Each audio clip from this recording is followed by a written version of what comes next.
Oh my god, I swear you were at least a 5 last night. Oh, what was I thinking? Ugh.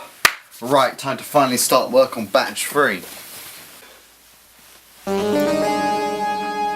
way.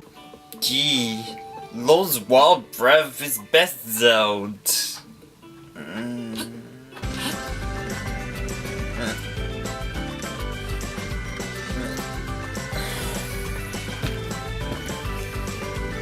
Hello? Comrade, you need to check on your collection now. Why? What's up? Just look.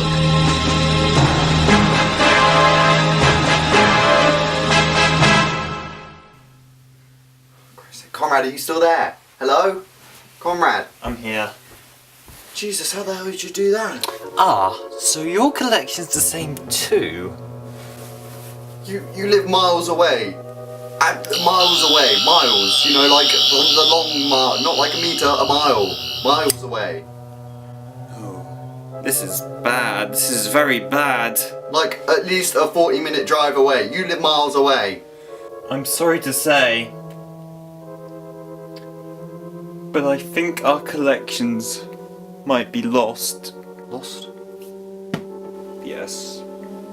Forever. Nick! Oh my god. He's flatline. Ing.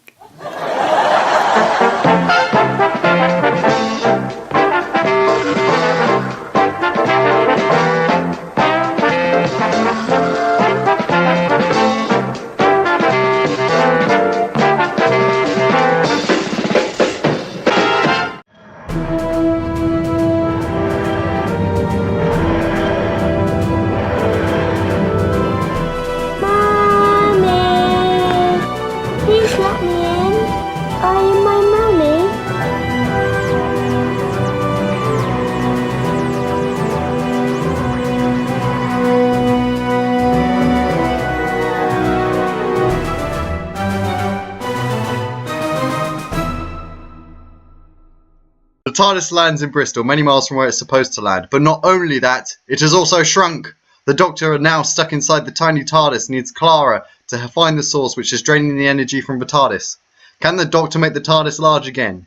Where are all the missing people going? And who painted their memorials? Let's discuss Flatline, which aired on the 18th of October 2014 and was written by Jamie Matheson and directed by Douglas McKinnon. Hello! Welcome to Batch 3, Eyes of Harmony! Woo! So, yes, this is our third batch, so thank you very much for clicking if you're watching this. Assuming you did click. Yeah, and if you haven't, go back and watch the others, then come back here. Or if you've been seen this by somebody else and somebody else clicked it for you, I guess that's probably okay too. Yeah, just keep watching. But anyway, yes, budgets have gone up. We've got mugs! Oh! Doctor Who mugs! Woohoo!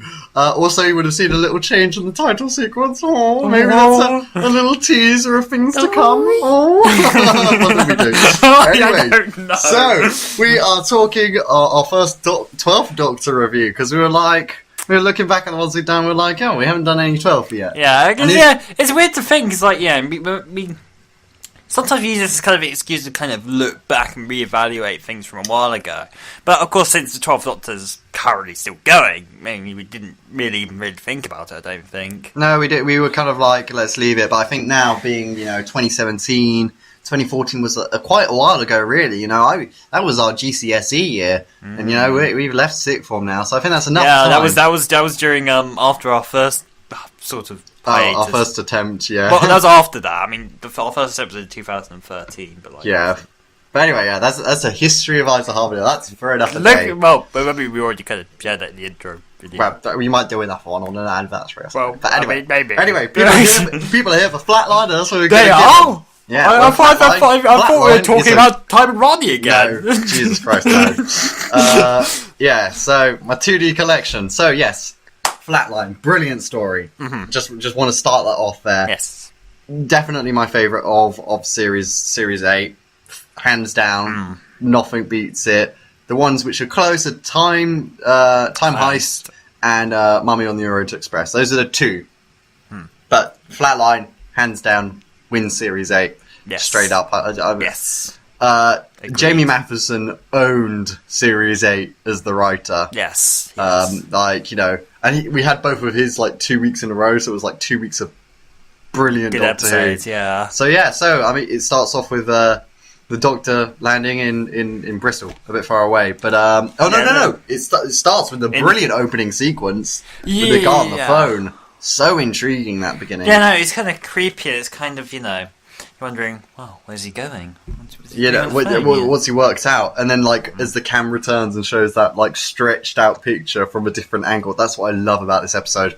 Every time where they change the angle, so something that looks 3D is 2D. They do it with the door handle, they do it with George later on. Really, really good directing in it. It's really well done. But yeah, really good intro. It's short, it's snappy, but it gets your attention. Love that. Excellent. And he died. People died in this story. We've only just got to Series 10 is going now, and actually Oxygen, as we record this, is this weekend's one, so it feels kind of right talking about Jamie Matheson's story. We have a Jamie Matheson one coming up, which looks promising. In some ways, actually kind of tying it to what we're currently watching, but not people being turned into the walls and such. Yeah. The difference here is that, again, as you say, people actually died as opposed to, we got stuck in the wall for 5 minutes and now we got pissed out. Yay! Except that there's people from the 70s and that. Yeah. Which again, still doesn't make any sense, but... Yeah. We'll leave that. Different. But anyway, yes. So, brilliant story. So, excellent beginning. Then there's one negative. Clara going on about Danny. She's just digging herself a hole. It's why are you even... Just shut up, Clara. Just shut up. I mean, I know we're getting a little bit ahead of ourselves slightly, but I'd say one of my issues with it overall is Clara's ego is a bit... Her entire ego gets way too much. Well, even in Series 9 it got even worse, her ego. But I mean, she was okay in Series 7 Part 2. She was okay. It's because they had this mystery around her. It's like she when, became a bit of a dick, after Name of the Doctor, really, when she became basically the entire centre of the Doctor universe, it kind of... It became too much. Way too much. And, here, it's so inflated. And you start to get to the issue that they were having before, to where, in a lot of ways, they're treating Clara as the Doctor's intellectual equal. They've had issues with that in the past, with both Romana and Liz Shaw. And, neither of them... Well, I mean, Romana worked out better, but it still didn't necessarily last all that long. Yeah, I'm just not really the fan of the ego thing. Is the thing which got me, and how she's this equal, and it's you just can't have an equal to the Doctor. I'm sorry, you have to have someone like Bill, who is perfect. She sees stuff which the Doctor doesn't. Just using Knock Knock as an example because it's the last one we watched, but she was adults don't pick up insects and show their daughter. The Doctor wouldn't pick up on that. Yeah. But Bill would, because she thinks differently. And that's the kind of companion you need. Someone who doesn't see what the Doctor sees. But the problem is Clara thinks exactly like the Doctor, as proven in this story. Though it's a brilliant setup, the companion becomes the Doctor, and the Doctor gets to step back and actually see himself. Yes. Especially at the end, where he's there's nothing good about being the Doctor. There's nothing good about it. You're an excellent Doctor. There was just nothing, good about it. Yeah, it doesn't make that good. It does end up tying into the story quite well in this time. It's a nice little arc for the Doctor, really, to see it from a third perspective. In this story, Clara, I'd say that Rigo bores me a little bit, but actually, in general, she's okay. It's one of the most tolerable Claras. Yeah, and she somewhat goes for an arc in this, where she finds the pressure's a bit... Yeah, a bit too much, really. Yeah. I think they should have actually played on that a little more, when she found it a little harder to actually hold the team together. Yeah. And I think there should have been a point where she's like, Doctor, what do I do? Yeah. To show that it is a difficult life. Because she made it look pretty easy, not going to lie. To be honest, I really think, because, they introduced George as this kind of very much kind of opposite, kind of this kind of more angry and kind of bitter arsehole. I think they really needed to, because he was on Rigsy the entire time. Oh no, that's Fenton. Fenton is the old guy. George is the one who becomes... George is the one that... Yeah. I get the mix up a bit. But Fenton, he gets really up with Rigsy. And, I think he should have got a bit more uptight at Clara, because he does a little bit. But, if he'd got more uptight and he kind of started buckling under that pressure, that might have been... They could have done a really good sexism kind of thing there, you know, like because I watched that there, I was like, why are these men going to listen to this woman? It's a lot easier when a man comes and takes charge, but I mean, let's be honest, Fenton looks like quite of a sexist sort, really. You know, just look at the way that, you know, his character, he's against graffiti and art, you know, he's kind of old-fashioned, because I think some graffiti is artwork, you know. Yeah. I mean, yeah, sometimes you shouldn't do it on some places. No, it shouldn't be used on, like, but, public. You know, sometimes I think it's actually alright, you know. But, yeah. So I think they should have maybe done something there, because then it kind of would have, you know, questioned, like, would a female doctor work? Because, like, would people listen to a female doctor as much as they would a male doctor? It's kind of interesting to think about that, because, you know, I mean, yeah, sexism's being fought on Earth, but on other planets, what's going on, you know? So that's something I think they could have touched on, but I think they only would have been able to touch that if this had been a two-parter, which I think it had the perfect setup to be. Yes. Especially the siege mode would have been the cliffhanger when the Doctor's stuck.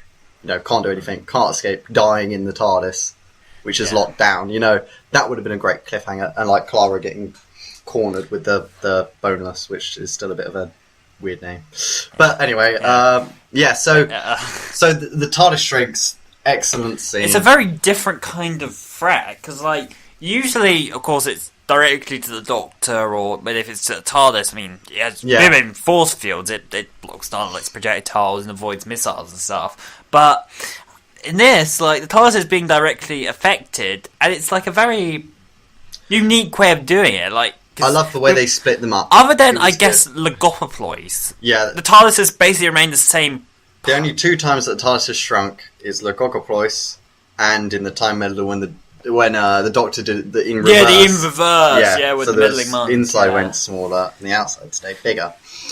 But yeah, I liked how it split them up, but it kind of kept them together. There was only one negative to that bit, which is the angle they used when the Doctor looked through the door. It looked very, very 2D. It looked off. It was clearly green screen. What it was green screen. Yeah. And basically, the Doctor was kind of like a flat image on that. Yeah. It made it look off. It did make it look off. Like, in pretty much every moment where the Doctor's looking outwards, it looks off. Yeah. However, that doesn't happen very often. Yeah, it looks good later on. It looks good when he does the hand gestures out and, you know, passes out the Sonic. That's brilliant stuff. Well, yeah, but that's because there is literally a hand there as opposed to him being green screened his face. Yeah, also, I found it odd with the perspective because, like, clearly his head had shrunk a bit when he was in the TARDIS. Yeah, it was a tiny bit off, but yeah, I mean, they couldn't spend all that budget on that. I mean, they had some other big things in the season, and it was just it was a small thing, very small. But yeah, so this is something. So he gives her the earpiece, and he hacks her optic nerve. Why didn't this is just a general thought? This isn't connected to this story, but why didn't the Doctor use that in The Girl Who Waited? He makes Rory wear these dumb spectacles instead of using that earpiece. You know, it just makes me think, if you can hack someone's optic nerve, why would you give him these glasses which can break? Maybe he hadn't picked it up at that point. I mean, he's had plenty of adventures past that. It feels a bit random. Maybe he saw the plot hole. It's just like a general thought. I was thinking, like, that's a bit odd, you know. Yeah. He's had to use, you know, cameras and others. It's like, if you can hack their optic nerve, like, yeah, why doesn't he use that a bit more often? But hey, well. So, yeah, she meets, Riggsy, who's a bit creepy to start with, especially when he does murdery. He does like this kind of open eyes thing. You're like, frickin' hell, mate, calm down, you know? Why even mention that? But I mean, you get immediately kind of... What I like about the introduction to Riggsy is that you kind of immediately kind of get a sense of his character. Yeah. Like, you know, he's been a graffiti and always having to do community service, and he's bummed out about it a bit, but he still generally remains positive. Because he goes over to Clara. He generally remains positive. Which, I guess we'll get to a scene later, but there's one bit of that which kind of throws it all off at the end. But, you know, it kind of annoys me about that. But, like, the way they introduce him and the way he is throughout most of the episode, you know. I love Riggsy, and that's why I was really happy that he came back in Series 9, but I just think they didn't use him right. I don't even remember what he did in Series 9. Yeah, the tattoo on the back of his neck, and that's kind of it. To find out who he'd murdered or something. Which, I mean, it's good because they had the character already prepared, so that they could do that. But I just feel like Riggsy was such a good character that he could have been used in another story. But I was very happy that they brought him back, because I did like Riggsy. He's actually probably been one of the best things since the Moffat era, really. As a side character, I liked him more than the Partenor gang, gang. I liked him more than them because he just had more reason to exist. He got caught up in it, and Clara left him the details in case anything. It made more sense. Yes, it did. But anyway, so then they do some investigating, and they see that desert display on the wall, and you kind of just like, oh, it's just some funky, wall thing. And the Doctor in the TARDIS, where he opens the door and just stands there trying to act all cool, is great. Especially when he's like, oh, it's bigger on the inside. It's like, that statement has never been more true.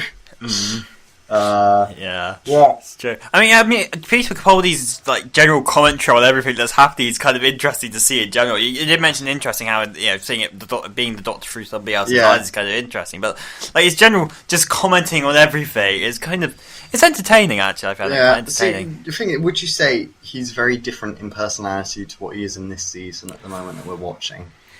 Because I think I've noticed a bit of a change in the way that they've been writing him. A bit. I don't know. I think he still makes a good quips. I think he still makes a good quip. I think it's just a little less angry and cold, which I think. But I mean, we have that 3-parter coming up, which Moffat did say gets a bit more dark. Yeah, he's a bit less angry and cold, a bit more warm. But I'd put that more down to, firstly, the general changing direction in the series for this recent series, and second off, due to the fact, I guess, in character, he's no longer, I guess, having to worry about Clara or something. Yeah, I guess so.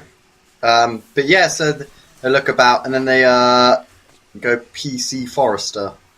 Oh yeah, in a very brief appearance, but works for what they're trying to do. Yeah, she seemed like a nice person, and then her death is pretty scary. I mean, the way that her leg just goes into the ground, really cool, really cool. It was, and then just get sucked up. And then the nervous system on the wall, that was really cool. It was a really cool concept of having just parts of the parts dissected off. Yeah, I wonder was the first person we saw the first person who got affected, because you would assume they start, because they seemingly started with the outer layer, then the skin, and then the nervous system. But they shown that they got a number of people in between that. Yeah, I don't know. Maybe because he was stretched out, so maybe they were trying to get an idea of measurements or something. Quite possibly. But no, he wasn't the first because he was talking about he knows how people have died. Yeah, it's true. But it's weird that you'd assume that the first thing they would go for is the outer layer. So. But yeah, I don't know. Maybe, possibly. But it was really, really kind of quite creepy. The mystery is quite well set up. You don't really until the moment where you see the PC getting sucked to the ground. You don't really quite get what's happening. You don't see anything. Yeah, that's the first moment. It's just subtle. And then you see something, and you don't know what it's doing or any idea.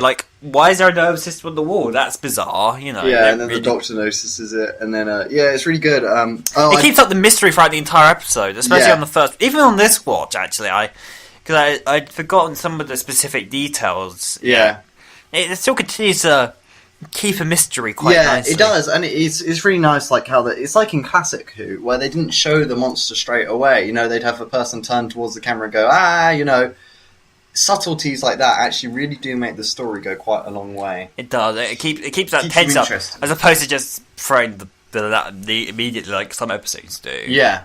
It was very, very good. And the general visual design, while it's generally some of it is fairly simple, it's effective in what it tries to do. Especially the 2D door handle. That moment, I love it, where it's he goes for the handle, he hurts his hand because he obviously just slapped it against the door because there was nothing to grab, and it just turned the camera slightly, and you see it's 2D, and you're like, oh. Yeah. I like the way that the sofa's destroyed. I love that. Yeah. Really cool moment. It kind of, actually, both how the sofa was destroyed and kind of how the boneless kind of move. And it's kind of very clay. Yeah. I always kind of think about more of kind of an Aardman, I guess, kind of fantasy. Yeah. That's kind of the vibe I got from it, but it works what it's trying to do, because of course it's...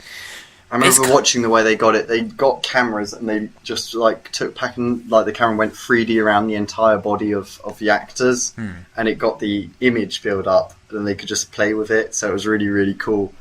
How they actually got the bonus, and brilliant design and brilliant monsters, brilliant ideas. Yes. Probably actually the most inventive monsters. Yeah, no, it's very inventive. a monster from the two era, dimensions, like trying to figure out 3 dimensions. Like, great concept. Yeah, no, not a lot of. I mean, I think I have heard the idea of like 2D things trying to figure out how the 3D space is, because of course, you'd imagine from that kind of perspective, you struggle to figure out anything other than what you believe. Yeah, how on earth does that happen? You've known it one way in your entire way, and should there be like a 4th dimension, we'd struggle to comprehend or something. Yeah, exactly. Just trying to think about that now. That's like, what? I mean, how on earth do we comprehend what exactly? That's the kind of thing that they're going through. And like, I like how they start with maybe they just don't understand they're hurting us, and it makes you think. You're like, maybe they aren't. Maybe they just don't know that they're hurting us. Maybe they. I love the bit where it's like all the tires and the handprints and the shoes, and it's like that's how they see us. That it makes it especially interesting that the arsehole guy was right. The entire time, like. For sometimes in a lot of Doctor Who episodes, the more compassionate people, and like a lot of episodes have been like, oh, this has been misunderstanding and this and this, especially during the Stephen Moffat era. A lot of that has happened, I love how the nice people will figure it out, and that blah blah blah, the arsehole die. And this completely flips on its head. The arsehole guy figures out that the bad guys, and everybody else wants to give them a chance, and then he's ultimately the one that gets off it. It's an interesting kind of take on the entire thing. It kind of. Actually, this not only the monsters kind of a unique concept, but the entire episode in itself kind of flips Doctor Who on its head. Yeah, and it's like the Doctor was wrong. I mean, I love it how they try and reach out with like using the megaphone, just to try and make conversation with it. They're just trying to talk to it, and then they come back and they say the numbers.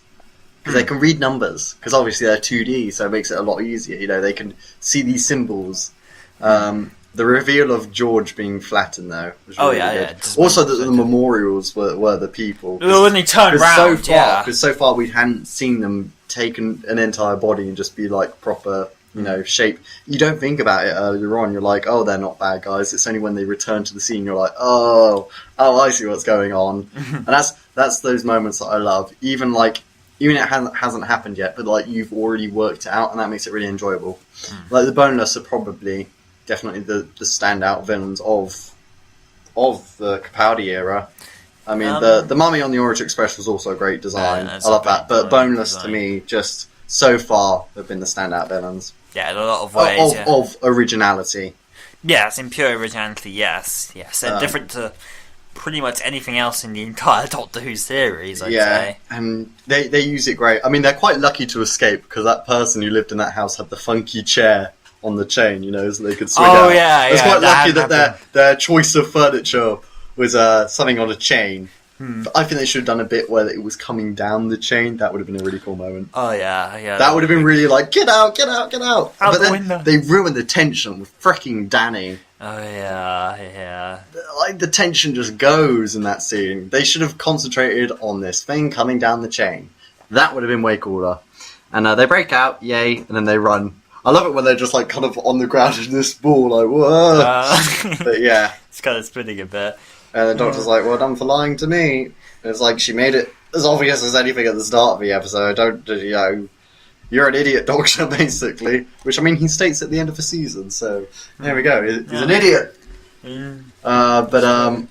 Yeah, so then they go about, and then they go to the memorials, and they get attacked, and they go to the underground, and there's one big good bit that the Kara does, which, like, you need to get them to, you need to be the leader, someone's going to become a leader, make sure that person's you. Because, I mean, that's what the Doctor always does. He always makes sure he gets in charge, and so on, he takes control. And I like it when she's like, I'm your one chance of staying alive. There's a small power struggle between her and Fenton. And they should have played on that more, but they didn't have the time. Great thing about this episode is the pacing. Yes. Pacing is absolutely fantastic. No, it is very good here. Really good. Like, it's 45 minutes of pure gold. Really good stuff. Get straight in with the opening Enough's sequence. Happening. Yeah, in every keeps moment. It interesting. Even when it's just the dialogue scenes, you're trying to work out as well. What are these creatures? How they do? It continues to make things engaging. By not making anything last too long or It was good stuff. So and then, everything's developed enough. Yeah, to make it. But so then George is shown to be 2D, which is a great reveal. Yes. It reminded me of another episode where they forget to check on someone, and they look, and then it was a New Who, but I can't remember which one it is. When they forget to was that Silence in the Library? Yes, with the shadows. Yes. Yeah, that was it. Or when it was like, there's 6 people in the room now. And yes, all you look, it. yeah. That it reminded me of that moment. Yeah, it was. I like those moments where it's like you just because we were too busy concentrating on what they were saying, and it was like number. Oh, because first they did the number of the guy they'd already taken. They did someone else's number, and you're like, oh god, we've got to check on him because he's been off the screen for a bit, and then boom, got taken. Though I'm surprised he didn't scream. They must have taken him really quickly. I guess so, yeah. But yeah, so then they go maybe in the they were so focused. So they go in the tunnel, have a bit more of a conversation, and then it's kind of like they talk for quite a while. Oh, the Tudis. That was a great joke. Yeah, Tudis. But anyway, they talk for a while, and then it's kind of like the conversation's going on a little long, so you start to kind of like not listen, and suddenly the hand comes out of nowhere and just grabs him. I remember when I was watching, I was like, "Holy shit!" Oh yeah, like that hand just comes and grabs him, like terrifying death, man. Like that was crazy. Straight out of the and back. then they all become you like you crazy. kind of see it to the back, and you don't quite. You're like, what is that? And he just grabs him. He just takes him away. It's awesome moment. But yeah. Definitely. Making stuff 2D to 3D. It's like, why would the boneless make the doors 2D? Like, it doesn't make sense. Especially when they need to make them 3D to pass through them. Like, it makes me question it. Well, they were on that side of the door, presumably to stop them. I guess so, but from getting through. I don't know if they'd already know that. But anyway, so that was. There's one bit coming up about that, but I went into its Clara's plan bit. So then, so he goes though. Then they're running, and then they try. Does the train comes? No, the train comes afterwards. Fenton randomly grabs Clara's bag. Oh yes. Why the heck? He doesn't know the TARDIS is in there. Why does he grab it? Yeah, that was reason. A really odd moment and a way to get the TARDIS to fall out. That was odd. That was really. The Doctor should have been trying to pass Clara something, and then like Fenton comes, grabs it or something. You know, there should have been something like that. Yeah, that was an odd moment. It literally makes so little sense. It's like he didn't know it was there, and he just randomly grabs it. But anyway, so then the train's coming, and the Addams family moment. Great moment. I think it's just a shame that a lot of the younger kids wouldn't have got that. I didn't get that. Oh. On the first watch. Yeah. Oh, do you know what it is now? I know what it is now because you pointed it out to me after the episode. Yeah, they have the hand. Basically in the Addams family, they have this pet called Thing, I think it is. And it's just this hand, just like a severed hand, which moves around and has its own consciousness. And it's really good in the movies. But anyway, so the Doctor kind of drags it out, and then he puts it aside, and then he turns around. And he basically does an impression of Christopher Lloyd being Fester Adams, basically. He goes, and it is such an enjoyable moment. And because I knew Adams Family, it made that moment even absolutely one of my favourite moments. Because he gets Fester Adams down to a T in that moment. And then the TARDIS falls over, and you're like, And then the way he dives and grabs that siege button, like the siege thing, awesome moment. And I like how they leave it, like they don't show what he's actually done. Not for a moment, no. And then they're talking, and then and then the train. So she stops the train. Makes sense. Yeah. Understandable. Why ram this thing with a train? What good will that do? And actually, this is where another one of my problems come in. Not only is that, but basically Briggsy decides to go on the train and ram it in. Suddenly he becomes suicidal. I think he wanted to be this hero and be this grand person who saved the day. But the thing is, it's like... Well, no, he was kind of... He's like... When he's in the train, he's like... When Clara offers him, like, oh, you don't have to do this, I can do this, and I can do this, he's like, I don't think I want to. And she uses it's like, what? There's no indication that he'd be willing to lay down his life. Like, there's no... That kind of comes out of nowhere. Like, he's just been this kind of nice guy throughout the entire episode, and just suddenly just like, I want to kill myself. I'm gonna get I'm gonna be the hero and just die. I'm gonna kill myself. I do love it how she's like, oh, and I'm gonna look at the hairband and always remember the person who died to save it. I did love that moment. Yeah, that was a nice line. But no, I think she should have worn the hairband throughout the episode for it to have made more sense. It's lucky she had a hairband on her. It's kind of like that was lucky. Yeah, but yeah, so it rams it. Did nothing. Great, of good course, one.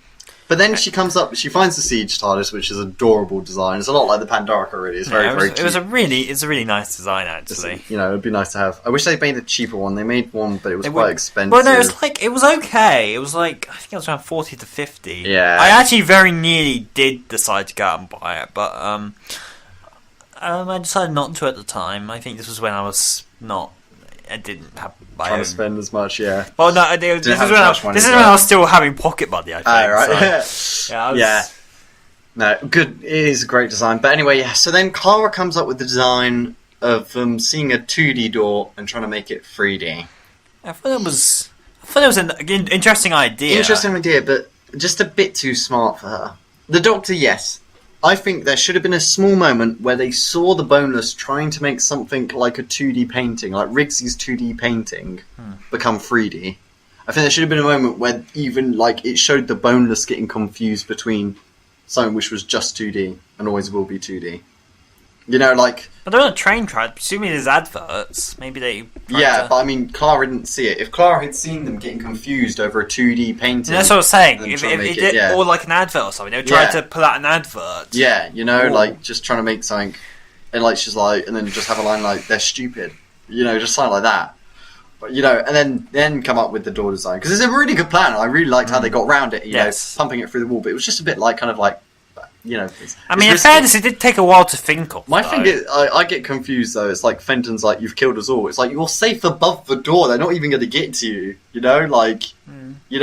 weren't trapped or anything. It wasn't like it was their last resort. And the Doctor comes in, it goes down the hall, it comes back as TARDIS lands, green explosion, and then the most epic Capaldi speech. Yeah, that was awesome. Really nice. It's like, I tried to talk. Remember that, I try to, talk, but it seems like you're determined to play the role of a monster, so I must play mine. The man who stops the monsters. Awesome moment. Yeah. And it makes me... I love that costume. I love the one he wears in that moment. So I don't get why they've changed it. They change it all the time. Actually, that's an issue I've had with all the... it has... I mean, the Doctor's changed... Okay. The Doctor's changed costumes before, but too often in 12. But they kind of kept the same essence, most of it. Though, I mean, some of them were kind of understandable. Like Tom Baker's, they kind of changed it around a bit to keep it fresh. I mean, I know you're not so fond of the beige at the end. Yeah, not fan of beige. But I was fine between the red coat change and the brown coat. That was kind of, it was subtle changes. I still kind of like that design, just because it was something a bit different, a bit more standout. Yeah, I don't know. I'm just not a fan of the hoodie. I just don't. It's just not that's for fine. me. I still like it, but, I like that's good. I know, it makes it enough. just look a bit, I don't know, not as badass, I think. It's kind of a bit... I know. I kind of... I like kind of mess together well. I like suit shirts, and I mean, every Doctor's had a suit shirt, except, every Doctor has had. Until Capaldi. And it looks a bit odd, so maybe that's telling them something. Yeah, but I mean, I think Chris Chibnall might go back to something a bit more... I don't know, I kind of hope they go for something a bit more risky. I know. I just think it might be more worth. Depends on what you mean by risky. Well, not like Colin Baker risky, but make Tom Baker kind of risky. Something a bit more standout. Something, something. Yes. A hat or something. Something definably theirs. Yeah. Yes. No, I get that. I get that. I would be happy with something like that as well, because Capaldi kind of wears similar things to Matt Smith, but kind of not, Yeah, and I mean the tweed was a nice difference. It was really good between David and Matt. It really spaced them out. But then Matt went to the purple one, which then kind of it started to get more back to the long coats and stuff. I did quite like the purple one. I'm glad they kept it. Like he didn't start changing his clothes all the time, because that annoyed me. The only time it worked with the clothes changing was John Pertwee. Well, it's basically kind of the same thing. It was always kind of, but it was just a different, just different colour. It was frills and Velvet. I mean, the red tends to be the more iconic one. Yeah, but, you know, that's the one I kind of remember most. I think John Pertwee, or the suit at the frills. You know, Planet of the Spiders. That blue suit. That's the one I also think of. But yeah, I know. Sylvester McCoy kind of clothes just without the question mark jumper. That kind of like a jacket or something just defines the Doctor. Because at the moment, Capaldi, I know he works it, but I don't know. The hoodie for me just doesn't do it. I liked it how he looked in Flatline. That was cool. Though actually, there's one bit. The Doctor has a haircut at one point in the Siege mode. Earlier in the episode, his hair's a lot more like taller, and then as soon as he's in the Siege mode, his hair is really short. Like you'll see the photos now as we say this, but yeah, there's the TARDIS drained the energy from his hair. So like I don't know, but then it's long again at the end. So it came back. The energy came back, and it. Well, yeah, when they were firing the energy at it brought his hair as well. Static electricity. But yeah, so then they land back for some reason at the train station. Yeah, they're nowhere closer to make it easier. But I mean, the train driver's a bit too like.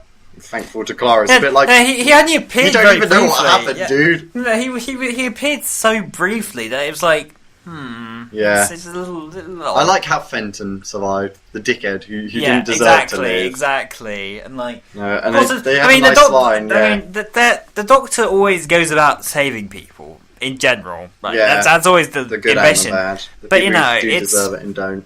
Yeah, it's always interesting that it's like, you know. As he says, he can't really. You can't. Of course, you just got to save whoever you can, regardless. So it's like, you know, it's a bit of moral confliction there, you know. Yeah. And he makes a comment about it, you know. So it's kind of an interesting. Then we get the random missing moment, which were scattered throughout the season. Yes. Yeah. I don't think. They shouldn't have revealed Missy's name, because I mean I worked out that it was Mistress Master pretty quickly. I was like, Missy. Yeah. I mean, I don't think I don't think either of us were entirely 100% on that even then. But I was like, oh please don't say they're doing it. Like I was like, why do this? And it was like they did it. I was like, oh my god, they actually did it. I mean, I'm okay with it now, but I don't know, it felt like they were doing it just to be like the big thing, like, oh my god, look, we changed. Like they didn't do it for like a decent reason, you know. And she just kind of came back, and well, she has a really weird theme, like this kind of weird, like, I don't know, it reminds me. The theme. It's like this kind of like da da da da. It's do you remember like Twilight Princess, Legends of Zelda, the Sky Temple? Oh yeah, it's kind of a bit like that, a bit, but it's this weird kind of like female kind of singing, and it's a bit of a random scene. It's like really zoomed in on Clara's face. It's like, okay, calm down. You know, it's like, oh, I chose well. And it's like, okay, no, but what for? Like, what did Clara actually do? Like, in Missy's final plan, what did she actually do? That's something to think about, but we won't talk about it much now, because it's more to talk about later on. But, like, you know, like, she chose her for what purpose? To join the Doctor? I don't know. But hey ho, there we go. Little too high and a little too low. So, we kind of covered the episode. So, 3 good points. Okay. I said the uniqueness of both the overall plot, again, turning Doctor Who entirely on its head, and also like the uniqueness in terms of the monsters. Like, these are very different concepts and kind of does everything differently in all the right ways. I like that episode. Yeah. It's unique. It's so different. Like, it's a fresh concept in, you know. Yeah, it continues to show that even all these years later, Doctor Who can continue to deliver really fresh concepts. Like, that hasn't. I did mention I think I heard like something else using that kind of concept, but I mean, not much. Not much at all. Knock and the walls. That was it. You know, it's fresh. It was a fresh concept, and you know, it really did stand out. In fact, in pretty much the entire Moffat era, it just kind of was one of the standout stories. Yeah, very standout story.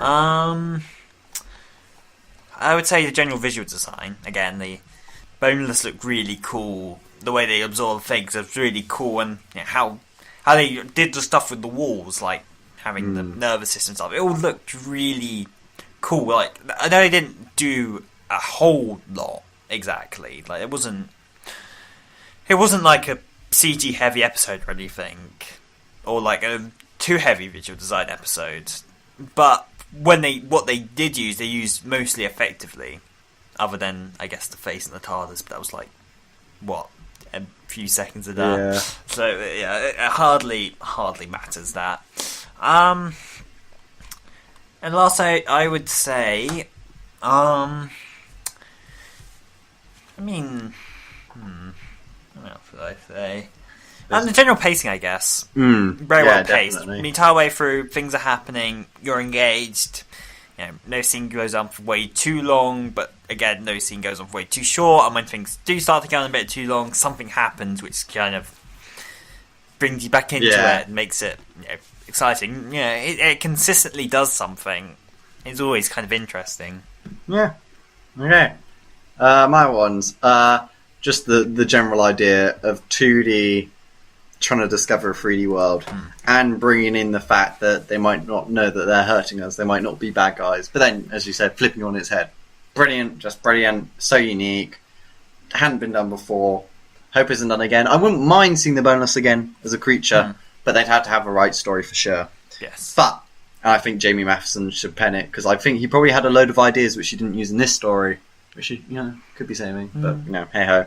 I definitely hope Chibnall brings him in for the new series. I'm still considering his recent track record. I don't think that's... It's pretty solid. I mean, the girl who died was... I mean, it's still... I enjoyed it quite a bit. I know it's not the best regarded one, but I still enjoyed it as a story. It was pretty fun. Enjoyed it, but yeah, second good thing... you kind of covered pacing. I mean, you can... I'd say pacing again. Really, really nicely done. Just excellent storytelling, keeps it fresh, keeps it new, keeps it fast paced, an excellent dialogue to go in with it as well. But I'd say just great design overall. Looks good. There's enough colours, there's lots outside, lots inside. So, it's kind of, you kind of get the broad spectrum of colours, which I like to see. I kind of don't like it if the entire episode's quite gloomy. I kind of like to see a bit of varying colour palette throughout the episode. I mean, understandable if you're like, say, I don't know, Cold War in the submarine, but then they still manage to have like the blue at some points and the purple with other bits, and reds in there, like so it still covered the colour palette. And yeah, this one did a nice one, especially the orange room. It brought some kind of brighter red and orange into it. Yeah. Also, I really loved how the TARDIS was shot in this story. Like the far out angles, I really love this TARDIS design. Really do. I prefer it way more to the first Matt Smith one. Really, I really like this design. Yes. And I'll be kind of a bit sad if they do change it for the new Doctor. Well, I understand if they do. I understand, but I'll be kind of gutted because I really do like this design. They have had it for 4 years now. Yeah. But it is a good run. But I really do like this design, especially with the turning. They've got it perfect. Like the other Matt Smith one was just a bit too messy. I did like the size of it. That was cool, but it was just a bit too much going on. I like the sleek, kind of more machine look to it. It was a sort of more metal, rusty version of David Tennant. Original. But yeah, I really like this design, and it was shot really well. And good characters, I'd say, overall. You have Fenton, the one who's going against Clara. Clara was actually okay. Rigsy was a great new, person in the universe. Peter Capaldi's comfortable in the role now. So yeah, it was good. So 3 bad points. I might start this one definitely with Fenton grabbing the TARDIS for no reason. What the fuck? Yeah, but at no point, really no point. 2, ramming with the train. Literally, what do you think that'll achieve? That's literally like punching a wall. It won't do shit. You're just going to hurt your own hand, or your hand's just going to get pulled in the wall. So, that. And yeah, the smallest nitpick of the Doctor not looking good when he's looking at the TARDIS. I can't really think of much else except they're just all kind of nitpick problems. Oh, also, Clara's plan's just a bit too smart for her. But yeah, it's kind of it for mine. It's really just nitpicks. Yeah, mostly the same. Fenton grabbing the TARDIS is an issue.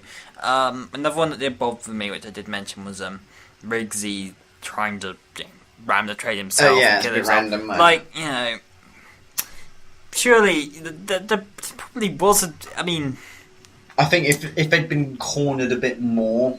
And they were actually coming towards them, and then Riggsy, and they were like, "Oh, we're all dead." Riggsy going the hero moment. It's kind of it just felt like he was trying to kill himself. They still had time to think up of a plan, but he kind of rushed it. But I mean, you could take that in that he's young and dumb and but I mean, full of stuff. It kind of came out of nowhere. He is young and dumb because next episode he's got a kid, so he's full of plenty of but and the third point, I think, at moments Clara's ego, though it's not as bad here as it is in other episodes, it's by any means. It's worse when she's around Danny. That's when she pisses me off. Like in Listen, she's a massive dick to him in the restaurant. Yeah. Arsehole. But yeah, I guess nerdy. So yeah, TARDIS has shrunk before, once in the Gogoplois, and we've seen TARDIS kind of shrink, but in the opposite way around. The outside stayed normal, but the inside shrunk. And that was in the Time Meddler when the Doctor decided to trap the meddling monk in 1066, I think it was. So yeah, that was pretty cool moment. But yeah, and then the siege mode was kind of because it's an inescapable prison. They fought the Pandorica. So that's why they kind of did that one. Anything else you want to touch on? Yeah. One thing, it was the lowest overnight rating since The Hungry Earth in 2010. It could be lower now, actually, though, because I think ratings did go down as well. Bit of a shame. But I don't know. I'm not sure. Maybe something was happening that day. 18th of October 2014. The first train bears numbers A113, which is an animation joke used by which apparently first originated in Amazing Stories episode Family Dog, which has been used in many movies and TV shows, which is the classroom at the Californian Institute of Arts for graphic design and character animations, which is widely recognised as the alumni of the institute. That's cool. Not sure if there's anything else. Obviously, Jamie Matheson returned. He'd already penned the episode before, being Mummy on the Orient Express, and he returned again in Series 9 to do The Girl Who Died, and now he's returning again in Series 10 to do Oxygen, which looks like a pretty good story. So very excited for that. Coincidentally, apparently, this episode aired at the same time as a Doctor Who magazine comic strip called The Eye of Torment, which had Clara taking on Doctor-like responsibilities and a gamble with somebody's life, and ended up with a similar sombre exchange how Clara think like the Doctor. That's pretty funny. But yeah. And the episode titles, the episode title apparently misled fans into thinking the episode would be about EKG machines and heart failure. Yeah, Flatline is a bit of an odd choice of name. I remember I had to look it up, what it meant, just in case it had something to do with 2D. I guess because it's making things into flat lines and killing people. It's kind of a play on the concept, but I mean, it's I don't know. I like Tudis. That would have been a better name. Yeah, he made that Tudis a bit quickly, I think. But hey ho. Oh, I really love the moment where she's like, will it work? And he's like, definitely. Or he says absolutely, but he looks like he's not sure. I love that moment. Yeah. And he does that a few times to Capaldi throughout his era, which is pretty cool. Oh yeah, also at one point, Clara says rule 1 of being the Doctor, use your enemy's power against them. I thought rule 1 was the Doctor lies. Or maybe that's rule 1 of being the Doctor. Interesting. But yeah, it's kind of it's not much else I really think. So, conclusion. So, this story is really good. Is among a pretty high point in the Keys Capaldi episode. The issues I have with this are mostly nitpicks. It's really creative. It has in terms of both its monsters, in terms of how the plot flips everything on its head. It's really just kind of one of the more unique ideas Doctor Who has come up with, and it's a really, really enjoyable watch. Something an episode which I hold, again, in very high regards, just in general. So, I would overall get my rating of a 9 out of 10. Nice. So, Flatline. What excellent television, what excellent Doctor Who. Where to start? The premise is excellent, set up for starters. Having the Doctor trapped and not knowing what's going on. Brilliant setup. Clara is annoying, and she's actually pretty funny at some points, especially when she introduces herself as the Doctor, you know, like Dr. Clara Oswald. Yeah. You know, Dr. Oswald, but you can call me Clara. And like, it's like, why Doctor? It's like, I think I just do it to impress. Brilliant scene. Brilliant. Riggsy is a great ad, and I wish they brought him back better than Face the Raven. I think he deserved a better story than that. Yeah. But I'm still glad that they realised that people liked him enough to bring him back. That was really nice. The Boneless, their weak name, are an amazing villain. Perfect, like so good. And I would enjoy seeing them again. Like I think you could really do, like, especially if like they travelled to the 2D dimension, that would be really interesting to film. Like if they could manage to like keep them so it didn't kill them, if the Doctor had a machine or something so it didn't kill them. You know, like I don't know, it'd be a really interesting thing to do. Yeah, see the world of 2D. How would that work? You know, how would you film it? It'd be kind of odd. Yeah, it'd be kind of odd to. It would be a really cool moment. But yeah, and then the acting and general design of this story is fantastic overall. Very good piece of television. If only all of Series 8 had been this solid. So overall, I give Flatline a solid 9 out of 10 as well. Yeah. There are some problems, but I mean, it's just overall enjoyable. Yeah. Like literally, the only things wrong with it are nitpicks. Perfect pacing. Well, most of the nitpicks. I mean, and yeah, to add that Conrad and I don't discuss our ratings before we give them, so you know that's pretty. Hence why some of them are quite different. Yes, we don't really discuss, so we kind of keep our discussions for these. So yes, that's kind of it. So tell us what you thought of Flatline below in the comment sections. We'd love to hear what you think and how are you enjoying series. Well, actually, series 10 would have been done by now when this is going out. Yeah, so, well done. So this. Oh, that means there's only one episode left of Capaldi. Oh, tears streaming down my face. Despite the fact we haven't had the build up yet. Yeah, so, I know. Yeah. But yes, tell us what you think of Flatline below. You probably actually already know who the Doctor is. Yeah, that would be intense. That's weird. Oh. Weird. Anyway, yeah, so tell us what you thought below. Tell us what you thought of the rest of Series 8. You know, do you like the Doctor having the hoodie, or did you prefer if he'd kept the suit? Do you join Team Nick? Yeah, tell us below. So, you could subscribe. Or not. You know, I mean...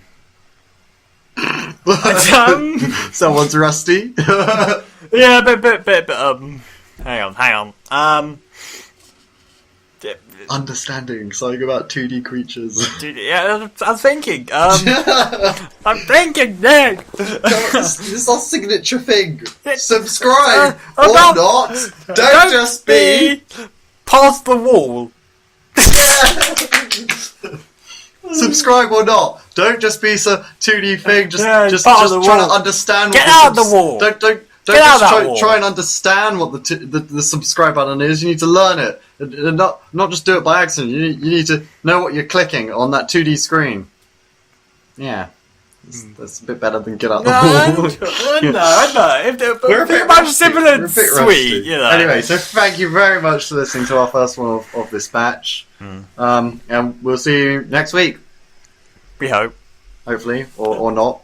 If you didn't like it, just piss off then. Piss off. So thank you very much. Bye. Boy.